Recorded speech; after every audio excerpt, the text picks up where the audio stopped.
बेहोशी की हालत में फिर से पड़ चुके हैं। 3 दिनों से भूख हड़ताल चल रहा है, सिर्फ पानी कहीं और नींबू पानी का सहारा है। बाकी देख सकते हैं कि बात करने के बाद से फिर से बेहोशी की हालत में चले गए हैं। बोलने क्या, अब हमारे पास हिम्मत नहीं है। 3 दिन हो गया है, जवान लड़खड़ा रहा है, हाथ खींचा जा रहा है। बस यही हम कहेंगे, बिहार वासियों देखिए आपने किसको जिताए हैं। ये जो इलाके में आपको दिया गया है धरना करने के लिए, प्रदर्शन करने के लिए, लग रहा है कि ये सही जगह है, क्योंकि इधर से ना कोई विधायक जाता है, ना कोई मंत्री जाता है, ना किसी पार्टी का कार्यालय इस रास्ते में है। आप बैठे रहिए, पड़े रहिए, बगल में कचरा डंप होता है, उसी का सामान लाके बैठा दिया गया है। ये लग रहा है कि सही जगह मिला। आज हम लोग का तीसरा दिन भूख हड़ताल है और 21वां दिन धरना का है। जब जब जुल्म करेगा सत्ता के हथियारों से, चप्पा चप्पा गूंज उठेगा इनकलाब के नारों से। एक सोनू के जाने से समस्या का हल नहीं ना हो जाएगा। नीति आयोग की रिपोर्ट में हम सबसे पीछे चल रहे हैं। हम उसी का विरोध कर रहे हैं कि सर डिग्री दिखाओ और नौकरी पाओ, जो नीति है बिहार में उसको खत्म कीजिए। अगर एकेडमिक इतना अच्छा नीति रहता तो बीपीएससी हो, बैंक हो, एसएससी हो, रेलवे हो, दुनिया का सारा एग्जाम तो एकेडमिक पे होता ना। नमस्कार, स्वागत है द एक्टिविस्ट में आपका। मैं मोहम्मद कैफ। अभी हम पटना के गर्दनी बाग इलाके में हैं और 21 दिनों से एसटीईटी मेरिट का आंदोलन चल रहा है। अब नौबत ये आ गई है कि पिछले 3 दिनों से यहाँ पे जो भी मेरिट लिस्ट में छात्र हैं भूख हड़ताल पे बैठे हुए हैं। ये लोग विधानसभा का घेराव करेंगे। 18 दिन से आप लोग आंदोलन कर रहे थे, 21वां दिन पहुंचा है तो पता चला कि 3 दिनों से भूख हड़ताल पे है। जी 18 दिन तक जब सबसे पहले हम लोग बैठे तो हमारी सूद लेने कोई नहीं आई भी सरकार के अधिकारी। तब हमें अंत में भूख हड़ताल पर बैठना पड़ा और हम लोग भूख हड़ताल पर बैठ गए हैं। कल हमारा विधानसभा घेराव है, आप लोग आइएगा। आत्मदाह भी वहाँ होगा, जेल भरो आंदोलन भी होगा। और देश और दुनिया को हम मैसेज देना चाहते हैं कि हमारी धैर्य की परीक्षा सरकार ने लिया है। और हम मांग क्या कर रहे हैं? हम मांग कर रहे हैं बिहार में गुणवत्तापूर्ण शिक्षा हो, मेरिट शिक्षकों की बहाली हो, नॉट मेरिट शिक्षकों की इस बिहार सरकार में बहाली ना हो और प्रतियोगिता परीक्षा के आधार पर शिक्षकों की बहाली हो। बताइए। मेरिट में जब आप लोग पास हुए होंगे तो उस समय भी तो सरकार ही लाई होगी योजना। सरकार के द्वारा हम मेरिट में लाए गए हैं। मेरिट का प्रमाण पत्र सरकार ने दिया है। अब सरकार कहती है कि एकेडमिक बेसिस पे बहाली करेंगे। एकेडमिक बेसिस काहे के लिए लिया? यही तो सवाल है मेरा, लेकिन कोई बात करने आए तब न बताऊं। और जब हम प्रतियोगिता परीक्षा के आधार पर बात कर रहे हैं तो सरकार एकेडमिक की बात कर रही है और पूरा बिहार जानता है कि एकेडमिक का हाल क्या है। आप ही पत्रकार भाई अक्सर खोजते रहते हैं। अभी कुछ दिन पहले सोनू का टीचर वायरल हुआ था। सोनू कहा था माननीय मुख्यमंत्री से कि हम सरकारी विद्यालय में नहीं पढ़ना चाहते, चला गया प्राइवेट में। हाँ। तो एक सोनू के जाने से समस्या का हल नहीं ना हो जाएगा। यहाँ 4 करोड़ सोनू है, उसको कौन देखेगा महोदय? गरीब का बेटा, दलित का बेटा, पिछड़ा का बेटा, मुसलमान का बेटा और उस जाति के गरीब का बेटा सरकारी विद्यालय में। आप आए हैं मेन मुद्दे पर। तो क्यों लग रहा है कि सरकार मेरिट बेस पे लेके बिहार के लोगों को शिक्षा देगी उच्च गुणवत्ता वाली? बिहार के लोग आगे नहीं बढ़ जाएंगे, ऐसे मांग करने लगेंगे अपने। जी अगर टीचर मेरिट का होगा तो पूरे बिहार मेरिट वाले हो जाएंगे और जब पूरा बिहार मेरिट वाला हो जाएगा तो फिर उनको शोषण करने में नहीं बनेगा। अनपढ़ गवार लोग नेता बन जाएगा जी। हाँ, नहीं बन पाएगा ना। तो सरकार चाह रही है कि पूरे बिहार को नॉट मेरिट बना दिया जाए, पूरे बिहार को मानसिक रूप से विकलांग बना दिया जाए और पूरे बिहार को अशिक्षित बना दिया जाए। और इसीलिए ये नॉट मेरिट के शिक्षक थोपना चाहते हैं। ये बताइए तो, नीमा कोल वाला शिक्षक दीपक कुमार, वो एकेडमिक बेसिस से बहाल शिक्षक। संडे मंडे के स्पेलिंग तो छोड़िए, हेड मास्टर के स्पेलिंग नहीं आ रहा था। अब तो लेटर जारी हो गया कि कोई पत्रकार घुस के कोई सवाल पूछेगा तो कार्रवाई होगा, FIR कर देगा। ये तो बात है भाई, ये तो शर्म की बात है। जाएंगे विधानसभा घेराव करने, लग रहा है कि सरकार आप लोग घेरने देगी, जेल में भर देगी। सरकार का हम नियम तोड़ने ही के लिए जा रहे हैं संवैधानिक तरीके से। और सुनिए, पत्रकार को लोकतंत्र का चौथा स्तंभ माना गया है और पत्रकार को रोकने की क्या जरूरत है? हमारे जैसा शिक्षक अगर किसी विद्यालय में रहेगा तो पत्रकार को रोकने की जरूरत होगा? हम पत्रकार को बाइज्जत बुलाएंगे, सम्मान के साथ बात करेंगे, चाय नाश्ता करवाएंगे, इंटरव्यू करके आपको विदा करेंगे। पत्रकार पर FIR करने की क्या जरूरत है यार? क्या जरूरत है? आप लोग जाइएगा तो आप पर भी FIR होगा, लाठियां बरसाया जाएगा। FIR से कोई डर नहीं है। मैं तो FIR करवाऊंगा, वहाँ जेल भरो आंदोलन करूंगा, जेल में जाऊंगा और आइएगा, जेल में भी भूख हड़ताल मेरा जारी रहेगा। 3 दिन से भूख हड़ताल पर हूँ, ईमानदारी के साथ हूँ। चुनौती है कि अगर चीज़ चेक करना है तो चेक कर ले। सच्चाई के साथ भूख हड़ताल पर हूँ क्योंकि मुझे पता है कि सच्चाई के बुनियाद पर ही कोई आंदोलन। सवाल और करना है आपसे, क्योंकि आप लंबे समय से आंदोलन कर रहे हैं ये जो इलाके में आपको दिया गया है धरना करने के लिए, प्रदर्शन करने के लिए, लग रहा है कि ये सही जगह है, क्योंकि इधर से ना कोई विधायक जाता है, ना कोई मंत्री जाता है, ना किसी पार्टी का कार्यालय इस रास्ते में है। आप बैठे रहिए, पड़े रहिए, बगल में कचरा डंप होता है, उसी के सामान लाके बैठा दिया गया है। ये लग रहा है कि सही जगह मिला आपको? बहुत गलत जगह, एकदम सचिवालय के गेट पे होना चाहिए ये। हमें पता चलेगा कि क्या हो रहा है। सचिवालय के गेट पर होना चाहिए ये, तब ना पता चलेगा। ये बिल्कुल गलत, सही बोला आपने। हम ये भी मुद्दा उठाएंगे। और भी लोग हैं, विधानसभा ये लोग जाएंगे, क्योंकि गर्दनी बाग में कोई इनका सूद लेने नहीं आता है। आप बताइए कितने दिन से धरना पर बैठे हैं? हम लोग 21वां दिन है आज। कितने विधायक आए, कितने मंत्री आए?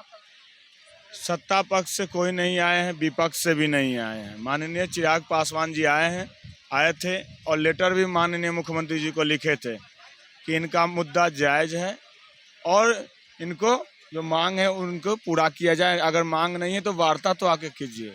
आज हम लोग का तीसरा दिन भूख हड़ताल है और 21वां दिन धरना का है। सरकार के तरफ से एक भी अधिकारी न चपरासी कोई नहीं आया है। हम लोग बिहार के बच्चे के भविष्य के लिए ही यहाँ पे बैठे हुए हैं कि जो डिग्री दिखाओ नौकरी पाओ शिक्षक जो बहाल करते हैं, जो नियमावली 2020 में है कि नंबर बहुत ले आइए, जितना मन है ले आइए और उसी के आधार पर शिक्षक की नियुक्ति होगी। वैसे शिक्षक जब जाते हैं बिहार में तो हमारे बच्चे मानसिक रूप से विकलांग हो जाते हैं, उनको कुछ नहीं आता है, संडे मंडे तक नहीं आता है। संडे मंडे बच्चे को तो छोड़ दीजिए, टीचर को नहीं आता है।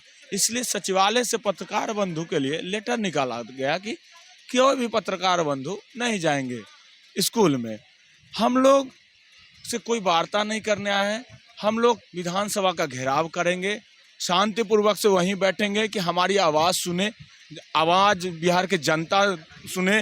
बिहार के जनता के बच्चे का भविष्य जो बर्बाद कर रहे हैं माननीय मुख्यमंत्री जी, जिनको आशा लेके सभी लोग जिताए थे कि शिक्षा का स्तर अच्छा होगा। जब तक शिक्षा का स्तर अच्छा नहीं होगा कोई भी चीज़ अच्छा नहीं हो सकता है। हम लोग की मांग है बस स्टेट मार्क्स पे बहाली कीजिए, ऑनलाइन और सेंट्रलाइज, और वो भी जल्द से जल्द कीजिए। अगर हमारी मांग नाजायज़ है, हमारी भूख नाजायज़ है, भूख हड़ताल नाजायज़ है, अगर लगता है कि हम भूख हड़ताल नाजायज़ पर बैठे हुए, मेडिकल टीम भेज के जांच करवा लीजिए और नहीं तो प्रेस कॉन्फ्रेंस करके बता दीजिए कि स्टेट मेरिट धारियों का मांग गलत है। हम उसी दिन भूख हड़ताल पर से उठ जाएंगे। धन्यवाद। बोलने के अब हमारे पास हिम्मत नहीं है। 3 दिन हो गया, जवान लड़खड़ा रहा है, हाथ खींचा जा रहा है। बस यही हम कहेंगे बिहार वासियों, देखिए आपने किसको जिताए हैं कि बिहार के आप ही के बच्चे को बर्बाद करने के लिए बैठे हुए हैं। ये सिर्फ नौकरी के लिए लड़ाई है या बिहार के भविष्य? नहीं, नौकरी के लिए लड़ाई नहीं है। नौकरी के लिए मैं खुद 2 बार नेट JRF हूँ, PhD हूँ, मैं लेक्चरर का मेंस दे के आया हूँ। बस साबित करने के लिए मैं बन सकता हूँ, लेकिन मैं बिहार के बच्चों के साथ नाइंसाफ़ी नहीं करूँगा। मैं बिहार को छोड़ के नहीं जाऊँगा, मैं असिस्टेंट प्रोफेसर में नहीं जाऊँगा, माध्यमिक स्तर के शिक्षा को बेहतर बनाऊँगा। यही मेरा सोच है। इसी के सोच से लेके हमारे सभी मित्र बैठे हुए हैं कि नहीं, बेसिक जब पिलर ठीक रहता है तो अटाइलिका टिकती है। अगर बेसिक ही बच्चा का खराब हो जाए, माध्यमिक ही खराब हो जाए, तो बच्चा आगे डॉक्टर, इंजीनियर, साइंटिस्ट नहीं बन सकते हैं। इसीलिए मैं नौकरी के लिए नहीं बैठा हूँ। आप भी भूख हड़ताल पे हैं? जी नहीं, हमारे मित्र लोग भूख हड़ताल पे, हम भूख हड़ताल पे नहीं। क्या मांग कर रहे हैं आप लोग? शैक्षणिक योग्यता को आप लोग प्राथमिकता दे रहे हैं, सरकार चाहती है कि डिग्री दिखाइए, नौकरी लीजिए। क्या दिक्कत यही है कि दिक्कत आप ही रोज रोज आकर के बताते हैं दिक्कत क्या हो रहा है। आप जाते हैं ना विद्यालय में, जाइए ना, आपको क्यों रोका गया है? दिक्कत यही है कि आपको रोका जाता है। क्यों रोका जाता है? क्योंकि सुशासन बाबू का छवि खराब हो जाएगा। सुशासन बाबू का, सुशासन का जो चेहरा है ना, इस चेहरा पे आप दागदार कर दिए जाकर के विद्यालय में। आप कुछ पूछ दिए ना तो वो आ जाएगा सच्चाई सामने, इसलिए आपको नहीं जाने दिया जाता है। इसीलिए वो चाहते हैं कि डिग्री दिखाओ नौकरी पाओ का व्यवस्था रहे, जिसका हम लोग विरोध करने के लिए आज बैठे हुए हैं। और हम लोग लगातार विरोध करेंगे जब तक कि हमारी मांग को नहीं माना जाए। मान लीजिए सरकार को मानना चाहिए। सरकार, एक अच्छे सरकार का क्या दायित्व बनता है कि बिहार का भविष्य उज्जवल हो। अच्छा सरकार चल रहा है। अब सरकार तो वो जाने की सरकार कैसा चल रहा है, लेकिन शिक्षा कम से कम की बदहाल स्थिति है, इसका हम गारंटी दे सकते हैं कि बिहार। नीतीश कुमार कह रहे हैं कि शिक्षा सबसे अधिक हमारे कार्यकाल में अच्छा हुआ है। नहीं, इसका हम पूरा घोर विरोध करते हैं, वो गलत बोल रहे हैं। बिहार का शिक्षा व्यवस्था सबसे निचले स्तर पर है, जो कि अलग अलग रिपोर्ट से पर डे साबित होता है। अलग जो भी नीति आयोग का रिपोर्ट आता है या इनोवेशन इंडेक्स जो भी भारत का बनता है, उसमें बिहार सबसे निचले पायदान पे होते हैं। लोग जाइएगा विधानसभा घेराव करने, वहाँ पे पकड़ के जेल में डाल देगा, सब मारेगा लाठी से एकदम। केस हो गए, सरकारी काम में बाधा कई गो आप लोगों के ध्यान पर? देखिए, आपके जो 21वीं सदी के युवा है ना, पढ़े लिखे युवा, वो डंडा लाठी से नहीं डरते हैं। इस बात को आप जान लीजिए। आप डंडा लाठी से आप चाहते हैं कि डंडा लाठी से हमें दबा दीजिएगा, आप सच्चाई को छुपा लीजिएगा, हम मेरा हक ले लीजिएगा डंडा से डरा करके, ये पॉसिबल नहीं है। आप मेरा हक नहीं छीन सकते हैं, अपना हक लेना जानते हैं। जब मेरिट में आना जानते हैं, पढ़ना जानते हैं, तो अपना हक भी लेना जानते हैं। इसके लिए निश्चिंत रहिए, उनके डंडा लाठी से नहीं डरेंगे। और इसी पे एक लोकोक्ति याद आ गया कि जब जब जुल्म करेगा सत्ता के हथियारों से, चप्पा चप्पा गूंज उठेगा इनकलाब के नारों से। जिस तरीके से 21 दिन से आप लोगों को गर्दनी बाग में छोड़ दिया गया है, नीतीश कुमार सुकून से अपने आवास में सो रहे हैं, शिक्षा मंत्री सो रहे हैं, किसी को गर्दनी बाग के रास्ते से ना आना है ना जाना है, आप लोग चोंगा ही लगाए हुए हैं, इसका कोई फायदा है? उनको अपने आवास से निकलना पड़ेगा, उनको एसी रूम में से निकलना पड़ेगा। और उनको सब पता है कि नीति आयोग की रिपोर्ट में हम सबसे पीछे चल रहे हैं। हम उसी का विरोध कर रहे हैं कि सर डिग्री दिखाओ और नौकरी पाओ जो नीति है बिहार में, उसको ख़त्म कीजिए। और ख़त्म करने के लिए ही आपने हम लोगों का 2019 में ऐसा नोटिफिकेशन लाया कि अब प्रतियोगिता परीक्षा के जरिए शिक्षकों की भर्ती होगी, और उसमें हम लोग मेरिट लिस्ट में चयनित हैं। तो सरकार कहती है नहीं, फिर से हम वही काम करेंगे, डिग्री दिखाओ नौकरी पाओ वाला। और उसमें डिग्री आपके पास नहीं है? डिग्री मेरे पास है, हम खरीद नहीं ना सकते, हमारे पास पैसा नहीं ना है। हम पढ़ना जानते हैं, हम पढ़ करके मेरिट में आ सकते हैं। आप बिहार बोर्ड में कितना % होता है मैट्रिक? आजकल 80% आ रहे हैं, 90% आ रहे हैं। आपके समय में या हमारे समय में 60% से ज़्यादा नहीं आता था। अगर हमारे स्कूल में मुश्किल से 2-4 लोग टॉपर रहते थे, उनका 60% टॉपर रहता था, वो 60% में। तो गली गली में 400 नंबर आ रहे हैं। हाँ, तो बताइए, सबका एकेडमिक बराबर है? भारत में बहुत सारे यूनिवर्सिटी हैं, अब तो खरीद बिक्री हो रही है डिग्री की। अगर आपको 90% का डिग्री चाहिए तो बहुत सारे यूनिवर्सिटी 2 दिन में आपको उपलब्ध करा करके दे देगी। तो अब बताइए, अगर एकेडमिक इतना अच्छा नीति रहता तो बीपीएससी हो, बैंक हो, एसएससी हो, रेलवे हो, दुनिया का सारा एग्जाम तो एकेडमिक पे होता ना। इसीलिए हम लोगों का भी इसमें बदलाव किया गया सरकार के द्वारा कि नहीं, हम प्रतियोगिता परीक्षा के जरिए लेंगे स्टेट। और हम लोगों का मेरिट लिस्ट भी बना। मेरिट लिस्ट बनने के बाद सरकार कह रही है कि मेरिट सब कुछ नहीं है, परीक्षा में जो पास हो गया फेल हो गया सब लोग जाएंगे आपके साथ। अधिकांश से आपको नेता मिल जाएंगे, मंत्री मिल जाएंगे जो सही से 10वीं पास नहीं है। तो आप लोग चाह रहे हैं कि बिहार को पढ़ा लिखा दे बढ़िया से, हर घर में शिक्षा चला जाए। सुन लीजिए, सरकार होने देगी। वो चाहती है कि बिहार के गरीब मजदूर के बच्चे नहीं पढ़े। अगर पढ़ जाएंगे तो उनका झंडा कौन ढोएगा, जिंदाबाद का नारा कौन लगाएगा? अगर जो पढ़ लिख जाएगा तो वो अपना अधिकार खोजेगा। इसलिए सरकार क्वालिटी वाले शिक्षक को स्कूल में नहीं भेजना चाहती है। डिग्री दिखाओ नौकरी पाओ के आधार पे बहाली करती है। उसमें भी हम लोग की मांग है कि ऑनलाइन और सेंट्रलाइज बहाली होनी चाहिए। ऑफलाइन में बहुत धांधली है, बहुत भ्रष्टाचार है। एक ही आदमी का सिलेक्शन हर जगह हो जाता है, उसमें भी ऑफलाइन में बहुत धांधली, बहुत 94,000 में तो बहुत धांधली हुआ। चलिए, तो अभी हम गर्दनी बाग में एक बार दिखा दीजिए कि बात करने के बाद से बेहोशी की हालत में फिर से पड़ चुके हैं। 3 दिनों से भूख हड़ताल चल रहा है, सिर्फ पानी कहीं और नींबू पानी का सहारा। बाकी देख सकते हैं कि बात करने के बाद से फिर से बेहोशी की हालत में चले गए हैं। अब देखना है कि सरकार इनकी बातों को कितना सुनती है, क्योंकि ये लोग मानसून सत्र के कल दूसरे दिन 27 तारीख को बिहार विधानसभा का घेराव करने के लिए जाने वाले हैं। अब सरकार इनके प्रति क्या सोच रखती है और क्यों नहीं इनकी बात को सुनती है, आप क्या सोचते हैं इन तमाम बातों पर जो बात हुई है, कमेंट करके बताइए हमको। हम भी जानना चाहते हैं कि आपके मन में क्या है।